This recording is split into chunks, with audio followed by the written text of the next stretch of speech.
Yeah, very good afternoon to everyone, to all the participants. I heartily welcome Dr. Jitendra Bhandari, our next expert for the session.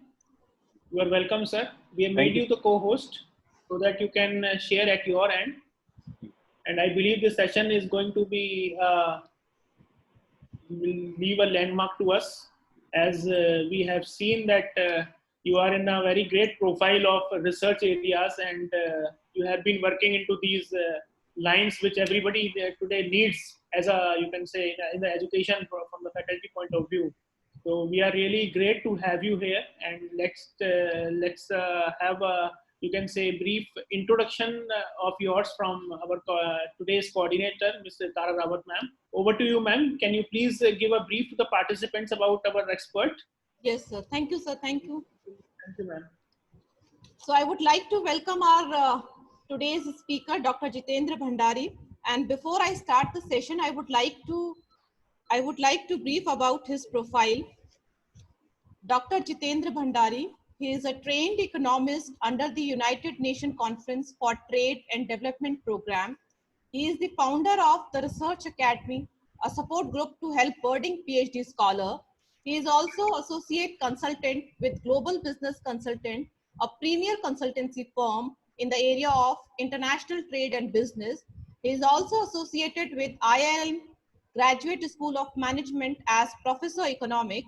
He has completed his PhD in economics from the Department of Economics, Kumaon University in 2011 from Nainital in the area of international economics. He has more than 17 years of teaching and research experience, and his research interest includes international trade and investment and behavioral economics. So I would like to welcome you, sir. Over to you, sir. Thank you, ma'am. Thank you. Am I audible? Yes, sir. Yes, sir. You are audible. Thank you. So first, I would like to start with thanking Professor Vikas Singhal, HOD MC Department, JSS Academy, for organizing this wonderful FDP for the staff, for teaching staff, and of course for others. And I'm also thankful to him for giving me this opportunity to interact with so many wonderful, literate, educated people around. So I thank you, and let me start. Your background is the concern in today's, you can say, threatening global, sir. You are a great economist, and economy is only floating nowadays. With the chat box, the questionnaires will be full of this economics as only today, sir. So my plate is full. So you have to be a little cautious also. You are right. Let's hope that it will be having to be, this session will definitely be a very, very interactive session, sir. Hope. I'll try my best. I'll try. Will be, sir. I know. Thank you so much. Thank you. Go ahead. Go ahead. Right.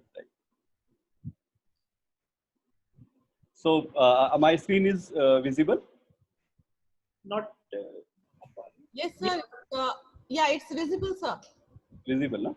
Yeah, it's visible. Okay. Thank you. Okay, so let me start, and I would request Professor Tara to remind me about the time, because we professors are notorious to forget time. Sure, sir. Sure, sir. You can go ahead, sir. Thank you, ma'am. Thank you. So once again, I thank you, the organizers, and the topic for my today's talk is COVID-19 pandemic and the impact on higher education. So I will be focusing primarily on higher education, but as of course rightly pointed out by Professor Vikas, that because of my background, I will be touching upon the economy part as well. And of course, it has an impact on higher education. So, so how I'm going to discuss these things in my presentation today. So brief about the COVID-19 pandemic, then the status of COVID-19 in India right now. What are the economic implications and possibility of recovery, which is, I think, the most important question. And then what is the status of higher education in India? Then the implication, I have divided implication into two categories, financial and quantitative and qualitative. And what is the way ahead? as per my own humble knowledge. So what is the timeline of COVID-19? The whole world is suffering, including us. So a brief timeline. The pandemic started in China. We all know that in 31st December, the first case was reported in WHO office in Wuhan, China, just 6 months back. January 21st, confirmed case outside China in Japan, South Korea, and Thailand together. Same day, January 30th, we reported our first case in India. And in February 11th, the disease got its new name, COVID-19.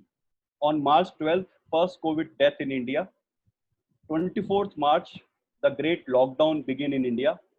And what is the status now? On 15th June, so far, approximately 8 million people, that is 80 lakh, have already got affected by COVID-19 worldwide, and approximately 3,35,000 in India.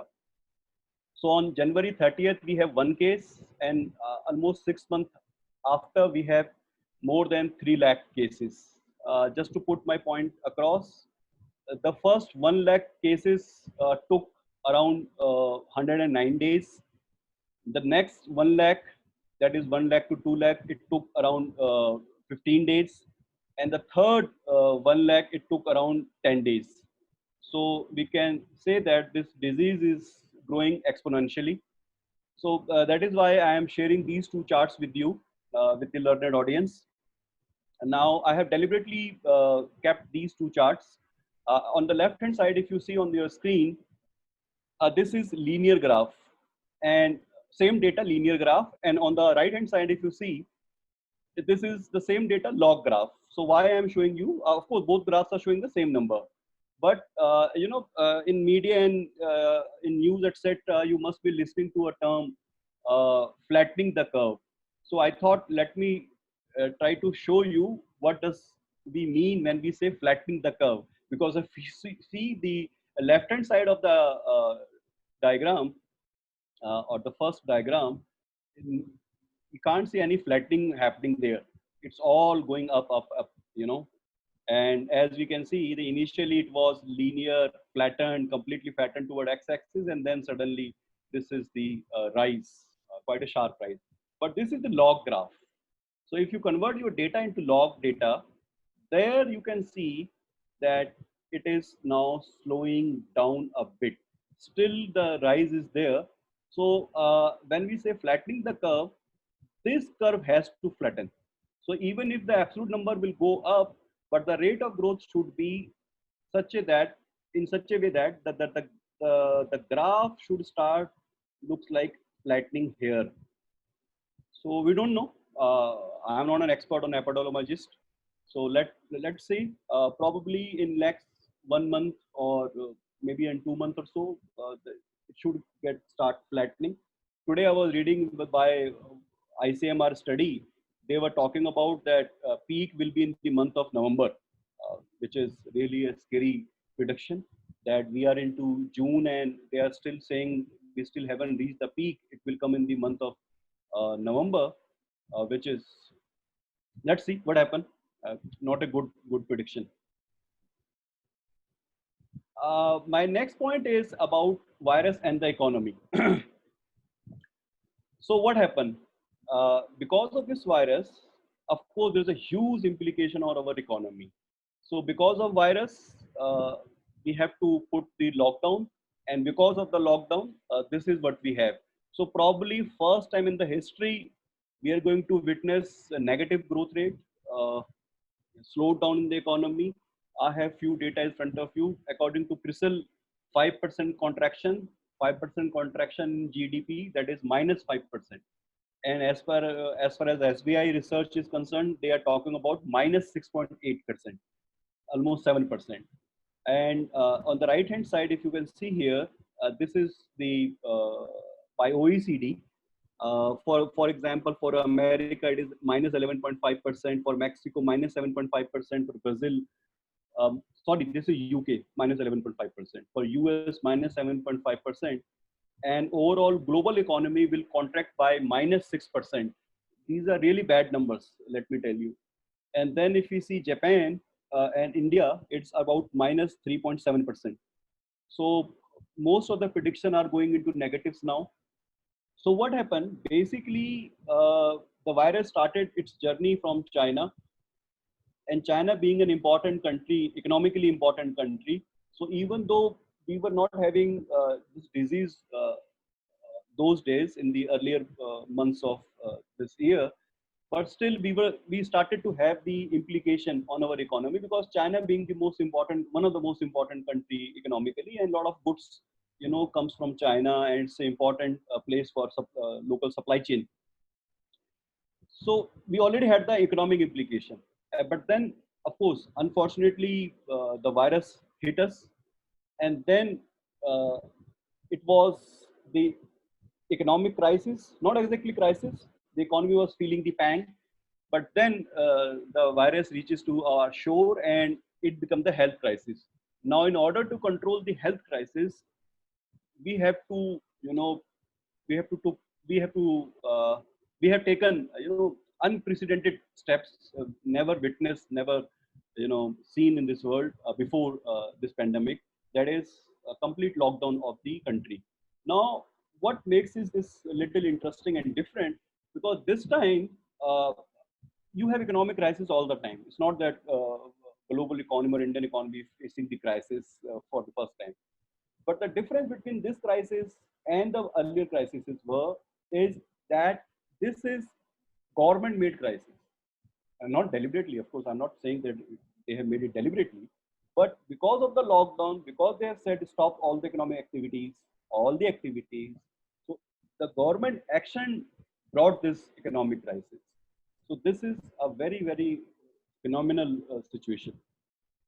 Now they have started unlocking, but unfortunately, since we have started unlocking our economy, the numbers are also rising quite fast. As I said, the third lakh, from 2 lakh to 3 lakh, the number reaches within 10 days.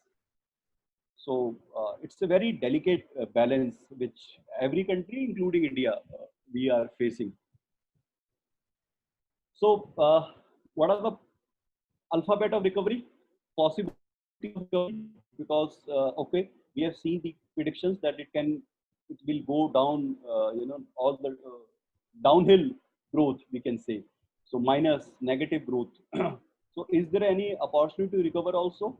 I think it's $1 million, $1 billion, $1 trillion question. So we all have our guesses, finger crossed. So there are various predictions made by various agencies. So let me also introduce you a term, V-shaped recovery. So if all went well, the recovery could be V-shaped. V-shaped means fall very sharp and recovery very sharp. So some economists, some politicians thinking that because the fall is very sharp, the recovery will also be very sharp. So this is the best case scenario. But majority of economists don't belong to this school, V-shape. Then what is U-shape? U-shape is fall is there, but recovery will be relatively slow. Recovery will be relatively slow. And then the W shape. W shape is the worst. W shape is the worst. Why I'm saying W shape is the worst? Because you can see that there are double V. This is V. Again, there is a V. So what we are saying, there could be a possibility. There could be a possibility where recovery will be there, and then because of the second wave of pandemic, again there will be, you know, fall. Chal raha hai. And then the last is L shape. L shape is there will be a fall in the output, which we all already observing, and then the recovery will be flattened. That is, it will take a lot of time to recover. And this is the worst case scenario. So we don't know whether it will be V, U, W, L.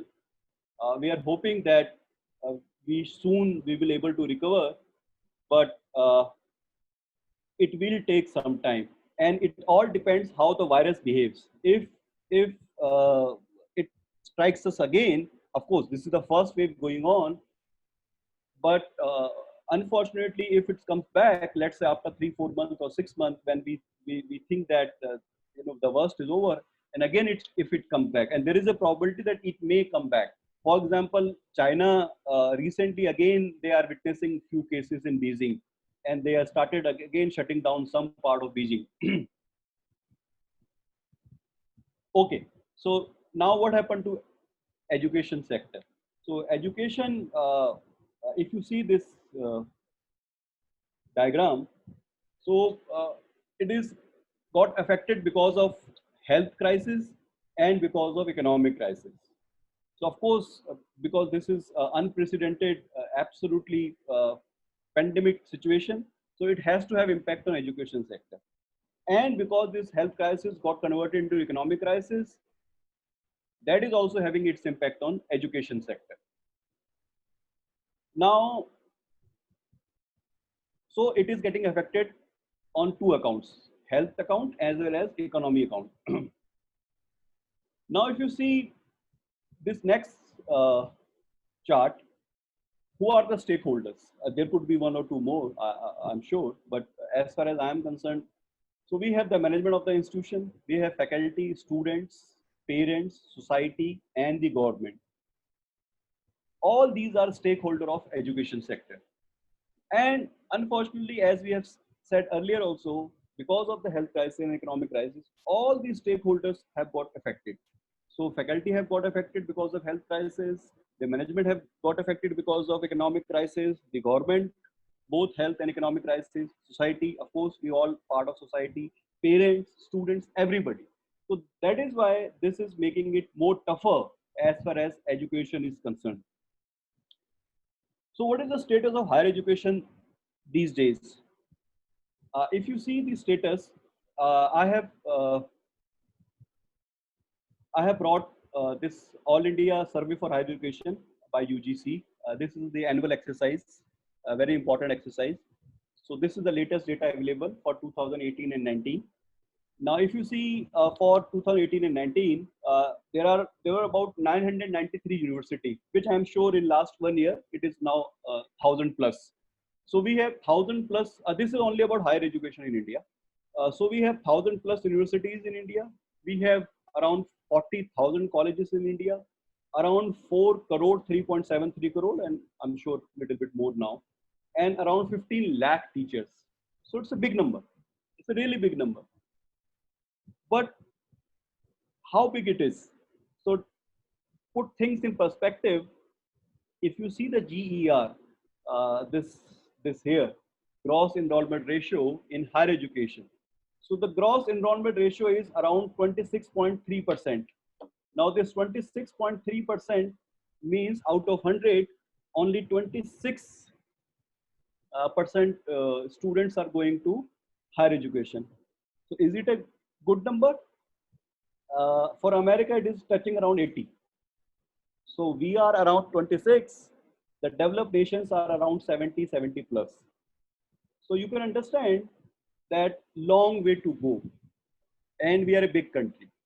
But then, and for the previous survey, it was 25 point something. Now it is 26 point something.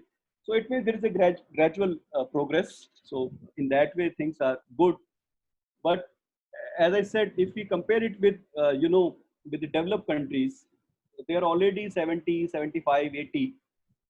So long way to go. And this also tells us how many more universities, how many more colleges, how many more teachers are required. So the data could be mind-boggling, a long way, as I said. So what is the status right now? If you see this figure number 2, around 64% colleges are private colleges, so-called private colleges, and around 14% colleges are private aided colleges, getting grant from Government of India or state government, respective state governments. So what about the government colleges? They constitute around 22%, whole higher education sector.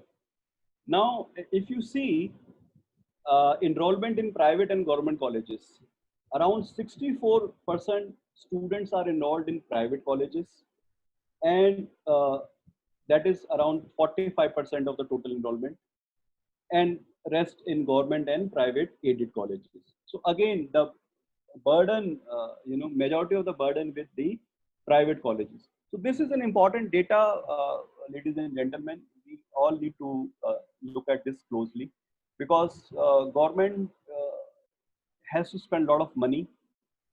Health and education are the two important critical sector, but the requirement is so huge. So what slowly and gradually what government of India is doing, they are shifting their burden towards private colleges, because alone they cannot afford. As I said, our GER is around 25, 26. It could have been, should have been, means as per the developed nations are concerned, 70, 75. And for 26% of GER, we are already having around 4 crore students. So just think, if it is around 70, how many more crore students, and to teach those so many crore students, so many thousands of universities, so many lakhs of faculty are required. So huge opportunity, but at the same time, huge challenge. That is why government of India have shifted the burden towards the private sector, and that is why we can see more and more private colleges, private universities coming up. But that brings their own challenges, because if it is private or self-finance, the whole issue of affordability comes in, and that opens up a lot of Pandora box. So let me go to the next slide. I'm not rushing. I hope. Hello. Yes, sir. Yes, sir. Am I audible? Yes, sir. Yes, sir. Okay. Okay. So what I'll do, I will after once I finish, or any question so far, or should we discuss the question answer at the end of the? Sir, will take the questions at the end of your session. Okay. So probably it will finish a bit early, so we can have a discussion. Yes, sure, sure, sir. Sure. Participant wants, right? Okay. So what is the impact on higher education because of this corona crisis? So as I said in beginning, I see there are two, or I have classified the impact into categories: quantitative and qualitative. So when I say quantitative, I am referring to the number of students taking admission. So that is the quantitative implication. And because of less number of students taking admission, it will have financial implications. Naturally, less number of students, less amount of fees, and it will have a financial implication. When I say qualitative implication, I am referring to the quality of teaching learning process. Because if you don't have regular classes, if the students are not coming to the college, if colleges are closed because of this corona pandemic, then we all shift to the online mode, try to teach through online mode, and the jury is still out whether that is the most efficient way. But at least one thing is for sure, that is the only way, at least, right? So that is why I have categorized the impact of coronavirus quantitatively and qualitatively. Now, if we see this slide is an important one. Professor Vijay Govindarajan, probably from Duke University, he said there could be four,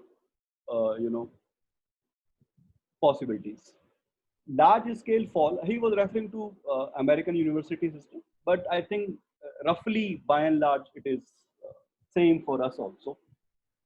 For large scale fall in foreign students, so American university, in fact, Australia, so it's completely depend upon foreign students.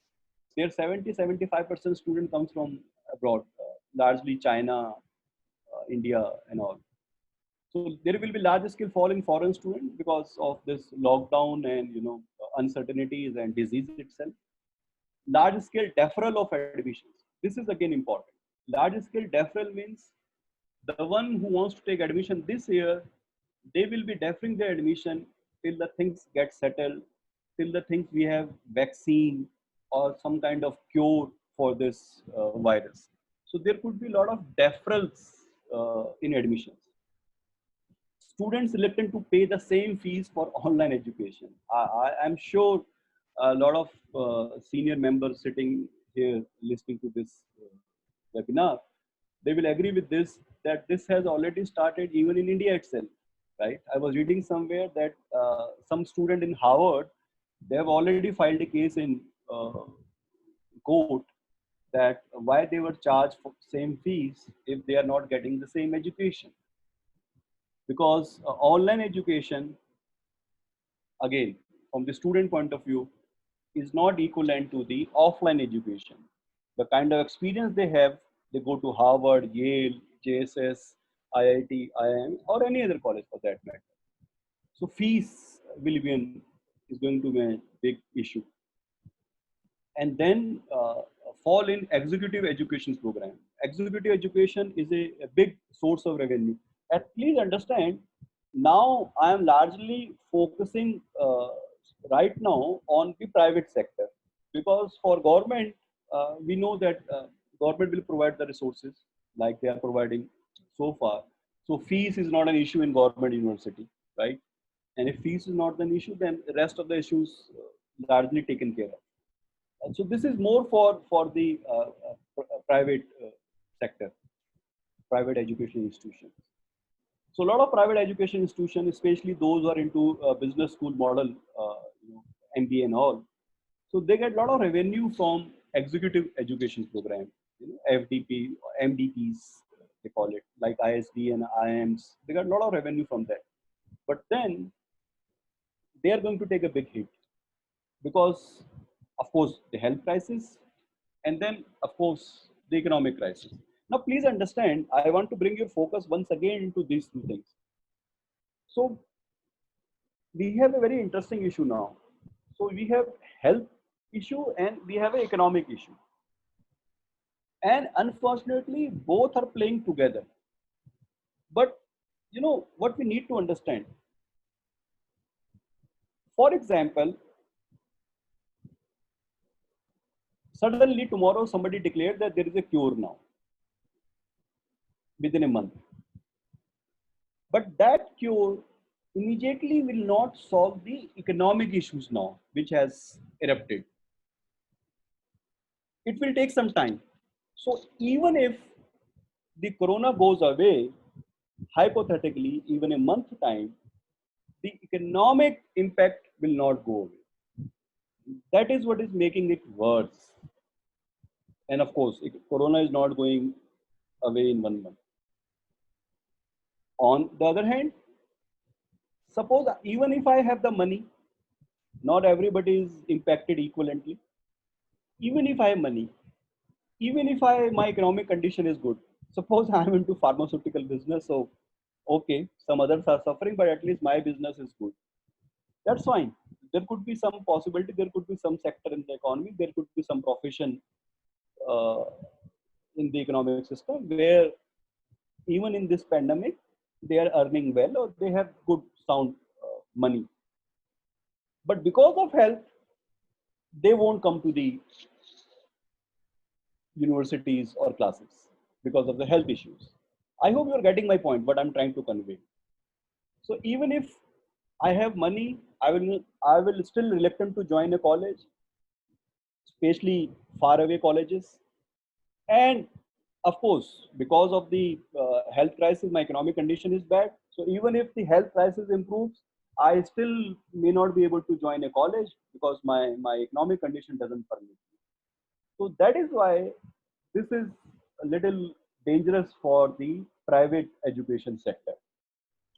So I have added a few points from my side also, other than Professor Govindarajan, keeping in mind the Indian scenario. I hope you will agree with me. I'm saying there could be a possibility of fall in girls enrollment. So why I'm saying girls enrollment? So I think, let us understand, girls education in India is little, it's not as strong as boys education. We have to accept this fact. And in higher education, most of the time, because of the nature of higher education, you have to travel. You have to come out from your village, from your small cities, because good colleges, good universities are in big cities. That is the nature. Delhi University or JNU or BHU. But now because of this pandemic, there could be a possibility that parent will be little reluctant to send their girl child to big colleges, big universities. Similarly, there could be a possibility that the weaker section of the society, they are already weak. Now because of this pandemic, their situation will further worsen, and then probably they will be unable to join colleges. So this is the kind of impact we may witness in the coming days and months. And the outstation students are probably going to be the casualty, because I think in this uncertain time, as I said, even if you have money, you don't want to travel 1500 kilometer, 1000 kilometer from your home to some other city, because you know what happened. This lockdown has put some kind of, we call this situation in economics hysteresis, impact in your mind, permanent impact in your mind.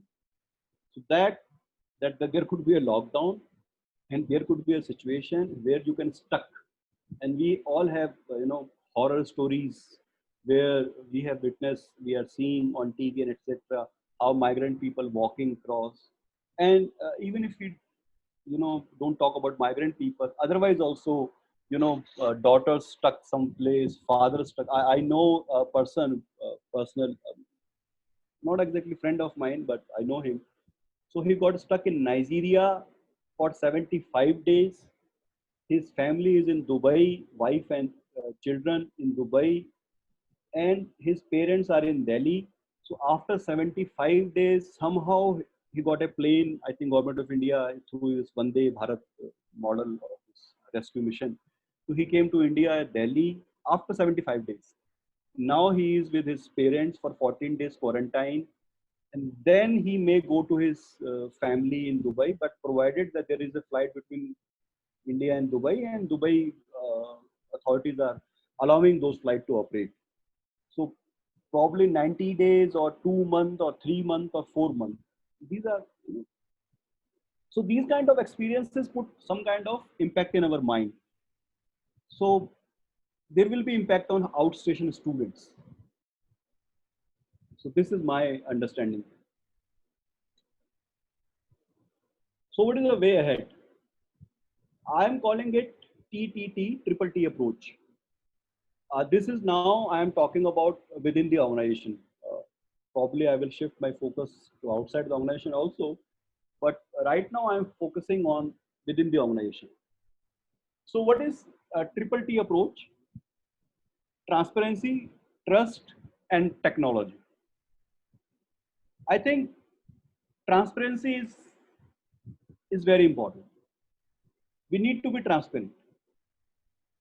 As an institution, as faculty, we need to be transparent. These are extraordinary times. We need to tell each other what exactly is the situation, position, the rules and regulation.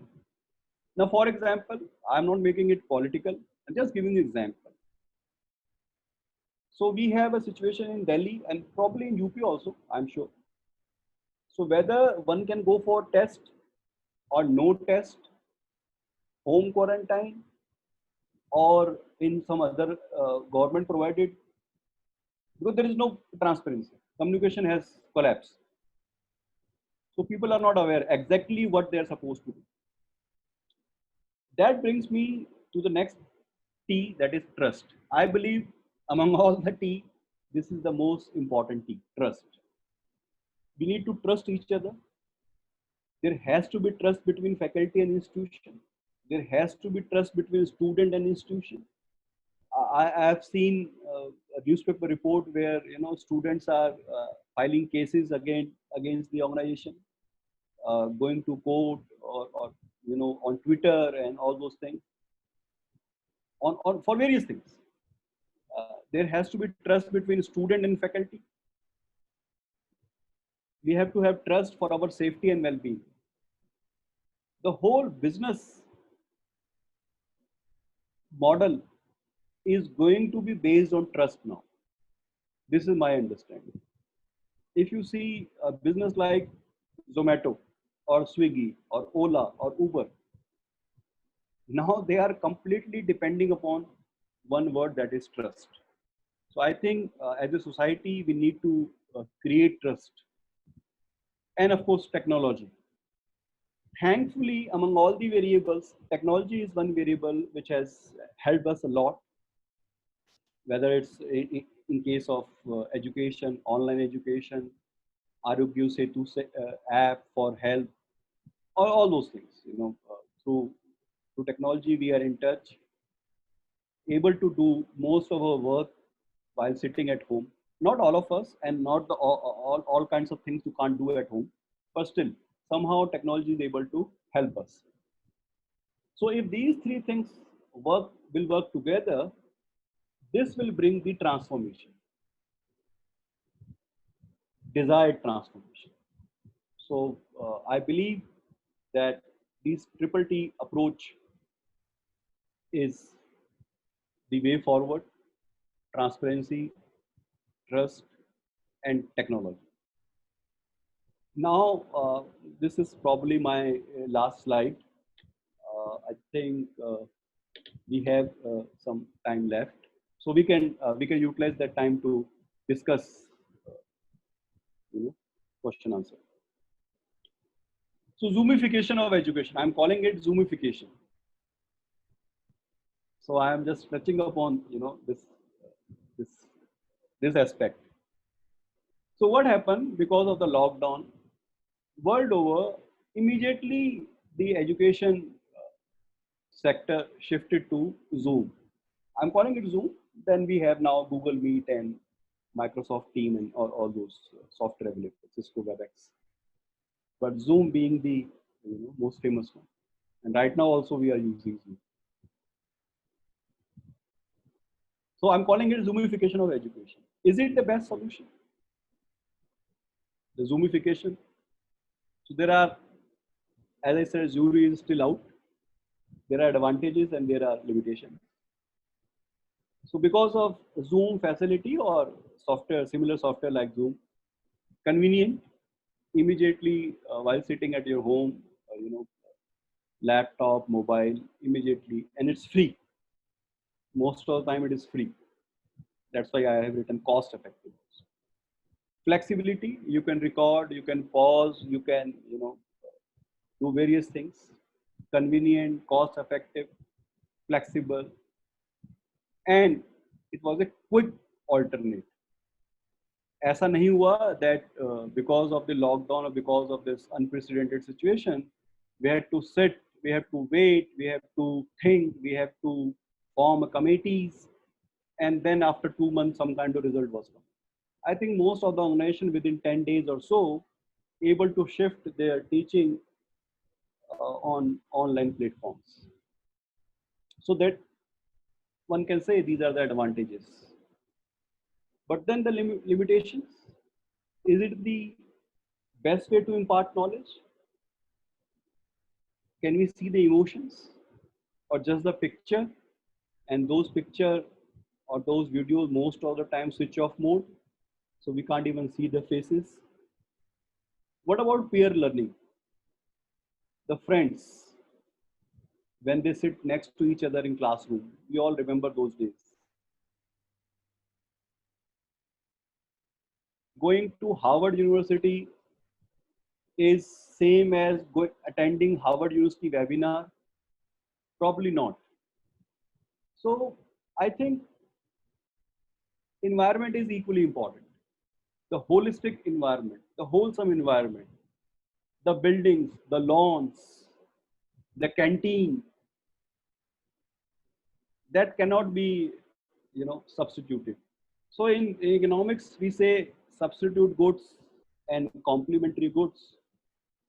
So my humble submission is, whatever limited knowledge I have, so let us make platform like Zoom or WebEx or Google Meet, etc., as the complementary, not the substitute. So it can be a very good complementary product, but I hope that it should not become a substitute product. I listen to people talk about new normal. So I wonder what they mean by the term new normal. I agree that this is a bad situation. This is a really pathetic situation. We all are suffering in one way or another. So what is the new normal means? Yes, it is very bad situation, but hopefully it's a temporary situation. So are we saying that for a temporary situation, should we approve our permanent solutions? Hopefully the world will come back to its normal after 6 months, after 8 months, or let's say after 1 year.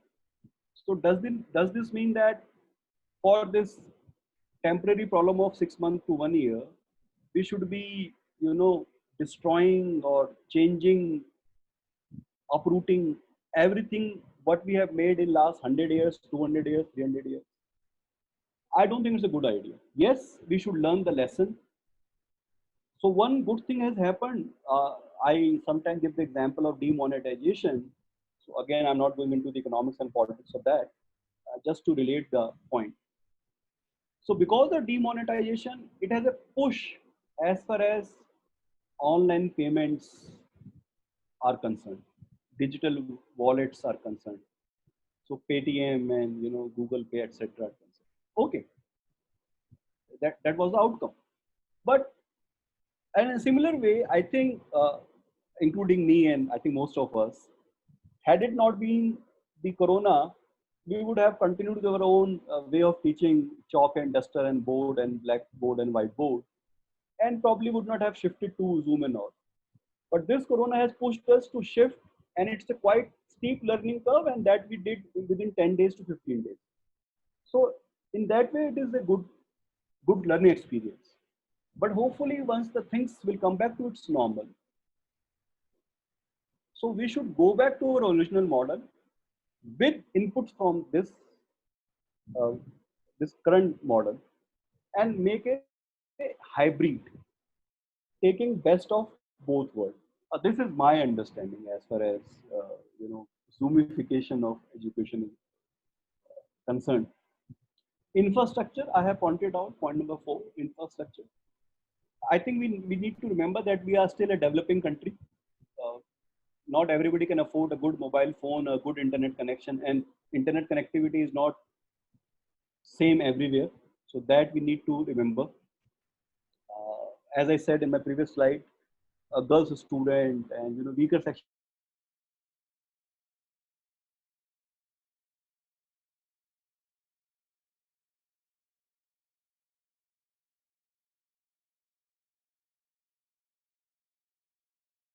institution like Delhi University, can they go for online examination? But it's a healthy discussion. We should have discussion. Now, yeah, probably this is going to be my last slide. So what are the lessons for faculty? This is my understanding. Uh, I think this pandemic has taught a lot of lessons, and somehow two sectors of the economy are in forefront. Of course, the health sector for obvious reason. But interestingly, everybody is talking about education as well. So, I would call it blessing in disguise.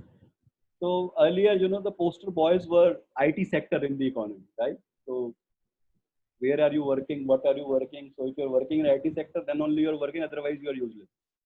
I'm just saying, jokingly. But thankfully, this education sector, and because of the way we have responded to this crisis, brought a lot of praises to us.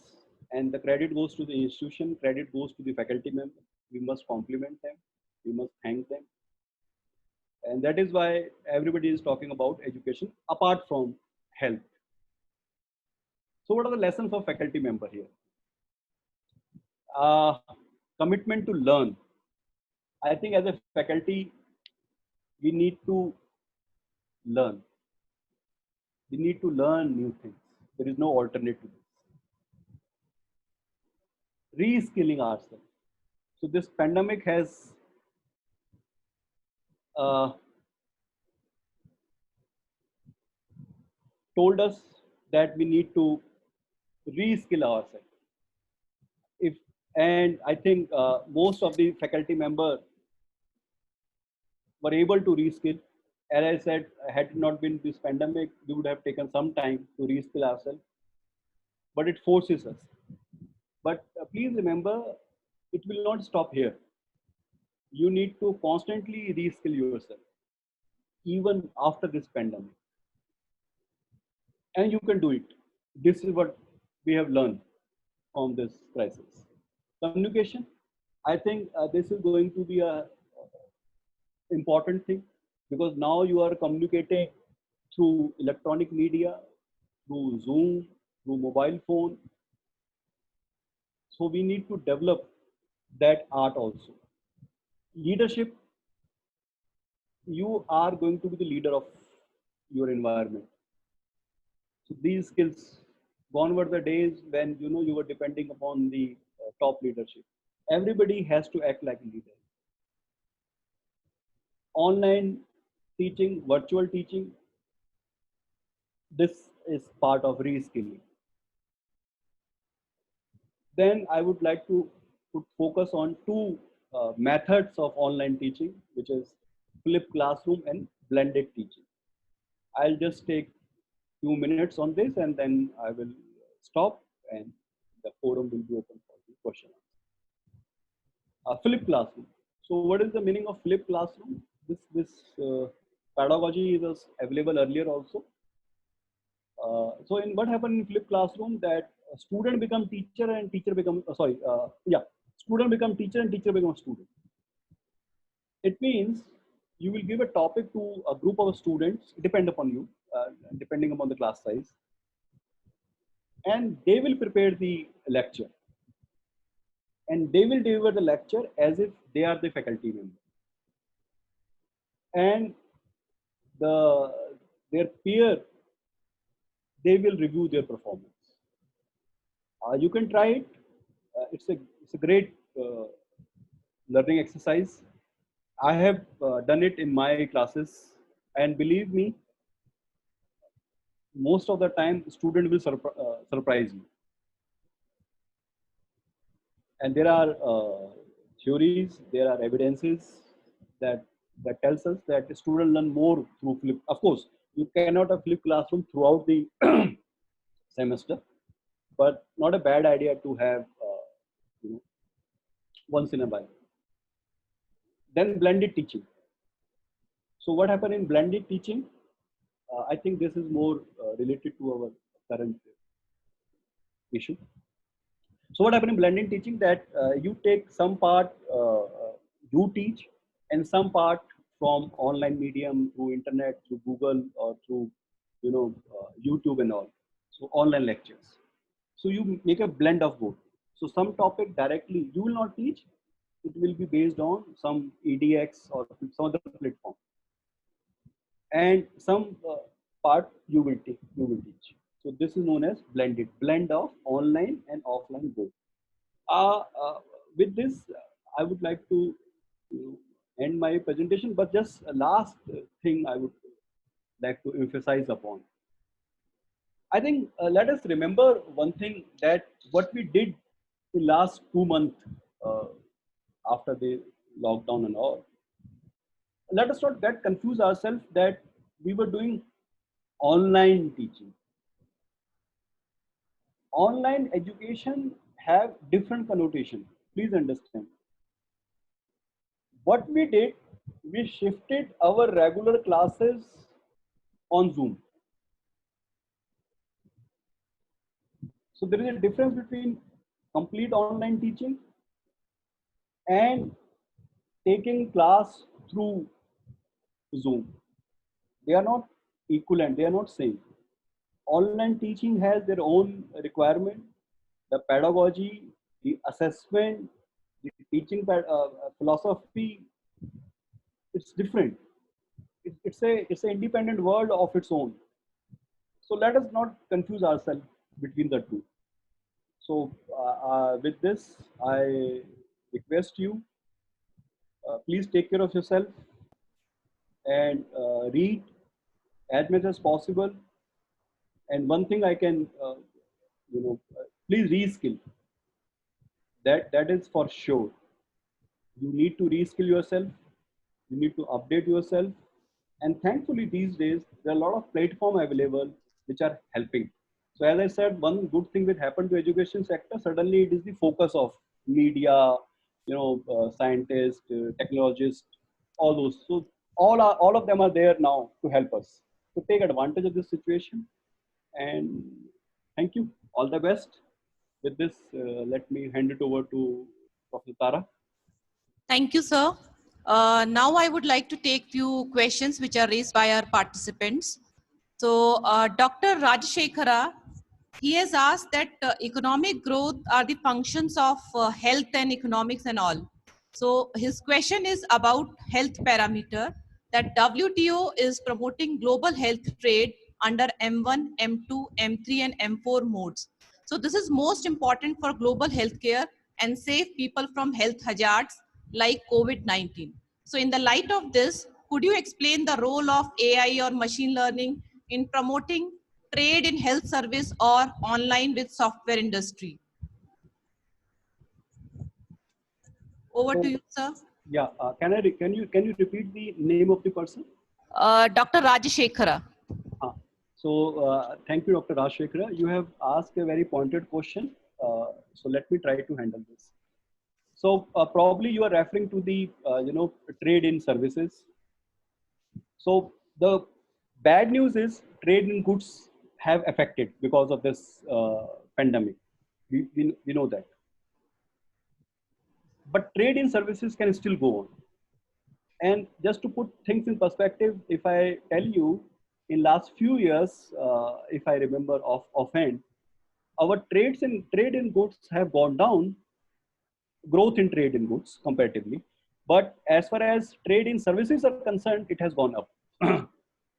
So we are in a good situation. And in any case, our service sector is little stronger than our manufacturing sector. So in that way, we are in a better situation. And if you remember, we call it medical tourism, something like that, which I don't know. It's look like to me a kind of oxymoron. You cannot be a tourist in hospital, but somehow we were using this term. So I hope because of this pandemic, we all are aware about the health issues now. Suddenly, it has brought the importance of health. And if I may say, last few years, it was all technology or IT or WhatsApp or Google. But suddenly we realized that health is equally important. So hopefully the governments, respectively, developed countries both will start focusing on health. And before going into the trade part of it, I think we have to develop our own infrastructure, internal infrastructure. Still, we have a long way to go. So first, we need to increase the expenditure on our health sector. I think it is 1% of our GDP. We need to increase this. It has to be at least 3% of our GDP. This crisis has taught us a lesson that we need to spend more. We found unprepared. We're still hearing the stories that beds are not there, ventilators are not there, this and that. So this is my understanding, but probably you were talking to some different context. So that I'm not sure whether I'm able to answer your question. So thank you. Thank you, sir. Next question from Madhu Chandna Das Gupta ji, that what kind of support the government should provide to private or aided educational institutions that are in financial distress due to fall in enrollment due to pandemic, so that they can continue to function providing the same standard of services? I think it's a great question, sir. I'll come back to my earlier point, which I was making, triple T, transparency, trust. So we need to be transparent.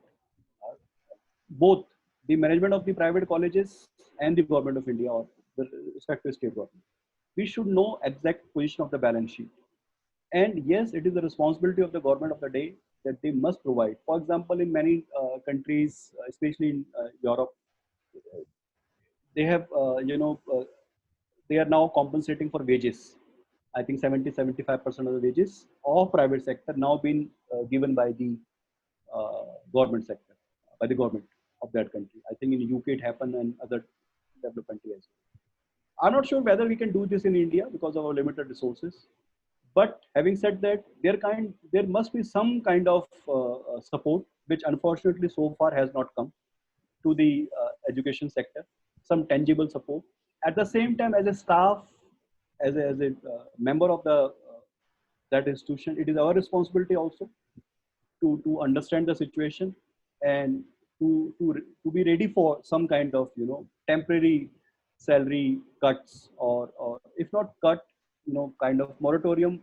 If things improve, then you will get your money. But then again, this is a very delicate situation. That is why I was emphasizing on trust factor here. So there has to be trust between organization. Organization should have, should discuss this openly with the stakeholders. In this case, faculty and staff should tell them what is going on, what are the expected numbers. And I think it's a family.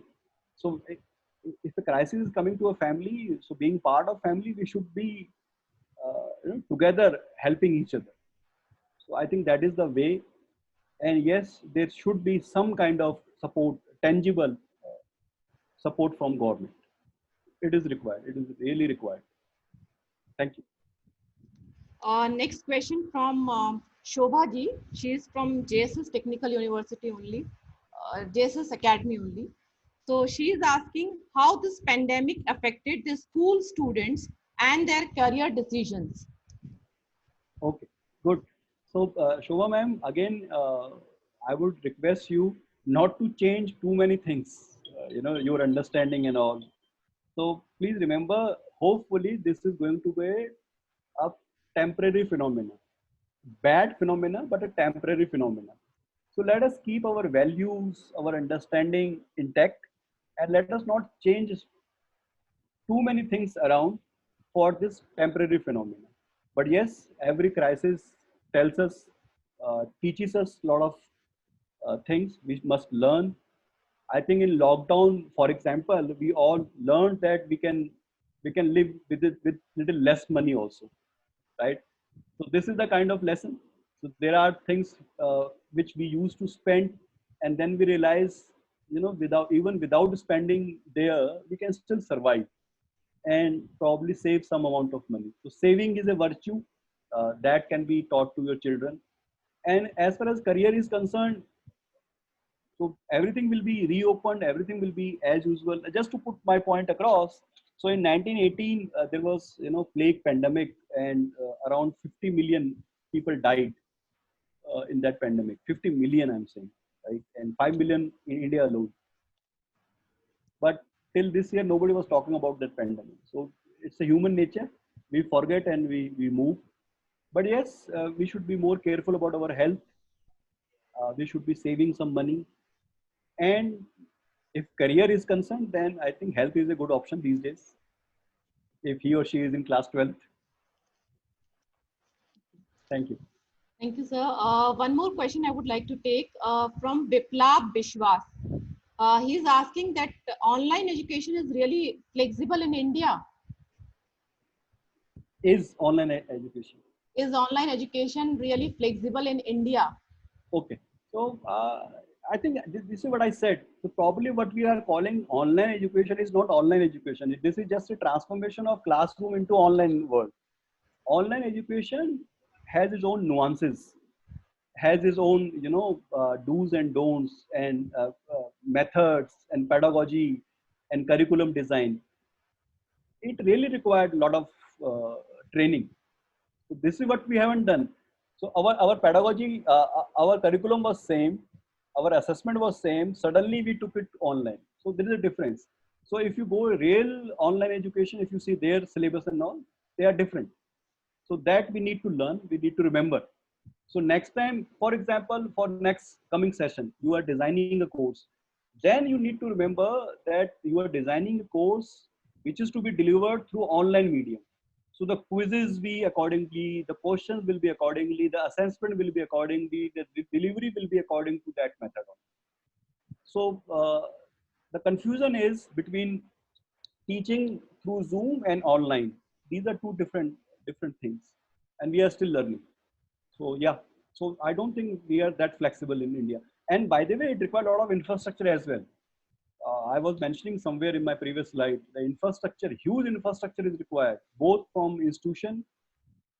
For example, suddenly the lockdown came and within a week or so, everybody was asked to deliver through Zoom. Have you got any training for that? Did my PhD, MSc, MTech based on, do I have the previous experience of these things? No. So that is I'm saying this is just our, just transformation of class from one medium to another.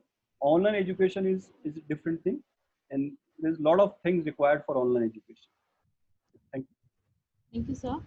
One last question. What should India do to woo foreign companies that are looking to move out of China under negative sentiments due to the pandemic?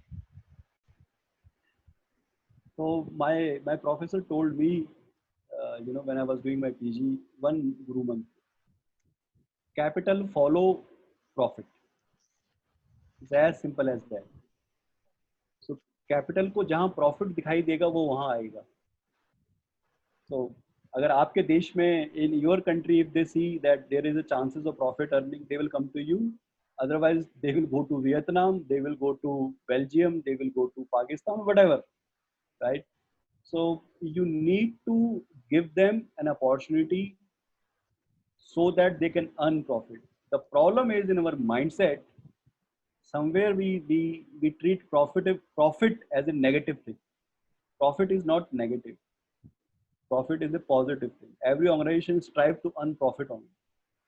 So we need to give them opportunity so that they can earn legal profit. We have to strengthen our institution. There are a lot of talk on institution, and unfortunately in our local discourse, we usually don't talk about institutions, but there is a vast literature available which talks about the importance of institutions, the power of institutions. So we need to strengthen our institution. Institutions mean be it judiciary, be it administrative institutions, or whatever. We have to strengthen our institutions. So it's a long answer. I'm not sure whether I should be giving you the answer right now. I did my PhD on this topic. So maybe some other thing we'll talk about. Thank you, sir. Thank you. I hope your answers must have dispelled all the doubts of our participants. So thank you so much. Now I request rest of the participants to inbox their query in our experts email ID. So I would like to say thank you, sir, for sharing your insights on a topic which is highly related to all the teaching fraternity. So thank you so much. And now I would like to invite invite our HOD sir to say a few words. Over to you, sir. Thank you so much, ma'am. Thank you, Jiten sir. It was lovely talk. And I hope the queries would have been resolved to some extent for the participants. Only point of concern for this COVID, as per your complete entire topic was related to, I could only feel that this digital education, which it has spread like a fire in the entire world, has, you can say, made some of the students little in a dizzy mode also. Being they are not, you can say, that much, we feel, because we are in NCR, or maybe we are from some, you can say, upper level of the state or cities, that we are used to the concept of internet, or maybe the mobiles, or maybe the other things. But in the remote areas where you can see not even the people could have the visibility of, you can say, even the they can't even see the TVs, or they can't even have the proper functioning of electricity. So I think there was a little concern, not little, but there was a lot of concern for the students' point of view, that they could not match up with the digitalization of this, you can say, teaching learning process. So over that, to that extent, it has not helped actually, but rather to the people who were familiar with the technology, they had really brushed up with the good aspects, and they had really worked out very well also. And but because in order to match with the compatibility, you can say, with them, the students has been degraded also into this scenario, which will be leading to a, you can say, very high factor in coming days when the results will be out, or when they come out into the market. And let's say if the online examinations of the let's say students will be going to take place, then I feel personally that we will have a great impact on this, on the society, in, you can say, not even 1 or 2 years. It may lead to more than 4 or 5 years. Yes. What do you say, Dr. Jiten sir, in this respect? So I think you have raised a very pertinent question, or issue rather. So what happened that, this pandemic may lead to some this mobile phone chal raha hai. This pandemic may lead to some kind of mental issues as well. So we are not Yes. used to so much of a screen time. We are not used to so much of learning through videos or through. So that's why I'm saying it's important to realize this. We cannot be blind to those students, those who can't afford this medium. Everybody doesn't have a good mobile phone. We should not forget this, right? Everybody doesn't have good internet connection. And then the electricity problem. There are parts of India doesn't get electricity properly. So all Absolutely. these issues, and we need to remember that they should not left behind. Otherwise, if this kind of thing happens, that it will put a lot of scars on their mind for rest of their life. So as a society, it is our responsibility, and we need to be kind of careful here. What if I may say in my own humble way, somewhere to some extent, I'm saying, not to all of us, I think we need to be a little more sensitive. This what I want to say. And yes, this can be there for next 2-3 years, and we should be ready as a society, as a government, as an institution. We should be ready how best we are going to utilize our resources to the best of our ability, to the maximum number of students, so that their career, their thinking process should not hamper. This is, and we need to think. So what happened after lockdown? That was immediate reaction. My only submission is Government of India did that lockdown to get prepared themselves for the coming days. This is what they promised. Whether they are doing it or not, that's a different question. Maybe they are doing. Similarly, what happened after lockdown, as a result of the lockdown, we went into Zoom classes and all. That is the immediate reaction. But now we are getting the buffer time. So as an institution, we should get ready ourselves. What exactly will be our education policy, the pedagogy in the month of July, August, September next year, or next to next year? As an institution, we need to have a coherent, and every institution is different. So an IIT can have a different policy, JSS can different policy, a government college in Morena can have a different policy. They have to have their own policy as per their environment, as per the requirement of the students. And at the end of the day, we should not forget, it is about the students. We all exist because of the students. Sir.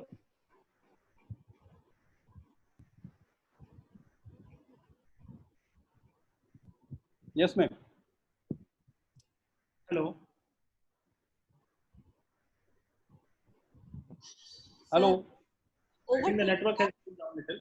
Yeah, thank you so much. Thank you so much, sir. We had a very enthusiastic output from you. We really will be feeling happy if we invite you on a pure one-day webinar on your this so vast and deep topic.